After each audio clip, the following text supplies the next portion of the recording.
नमस्कार मंडळी, मी या टोपामध्ये 1.5 कप साखर, 1.5 कप पाणी घेऊन मी उकळायला ठेवलं आहे. त्याच्यामध्ये 4-5 वेलच्या कुटून टाकल्या आणि फक्त चिकट होईपर्यंत त्याला छानपैकी उकळून घेतलेला आहे. म्हणजे त्याचा मी पाक बनवला आहे.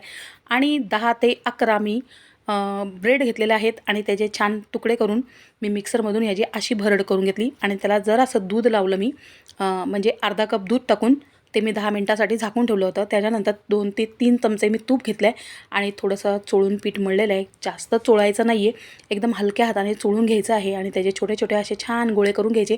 क्रॅक आला नाही पाहिजे. आणि बघा पीठ किती नरम मळलं आहे. आणि एका बाजूला माझे गोळे तयार होईपर्यंत एका बाजूला तेलसुद्धा गरम झालं आहे. मग सगळे गोळे मी तेलामध्ये सोडून घेतले आणि छान गुलाबी रंग येईपर्यंत तळून घेतले. आणि माझ्याकडे ही हांडी होती दह्याची, त्याच्यामध्ये मी हे सोडलं आहे फक्त छान दिसावे म्हणून. आणि एकदम चवीला मस्त झाले होते हे गुलाबजाम. आणि माझ्या मुलांना इतकी घाई आहे, मी झाकून ठेवले होते, निदान 1 तास तरी ठेवलं पाहिजे, पण त्यांना इतकी घाई आहे, लगेच कापून बघितले, छान झाले.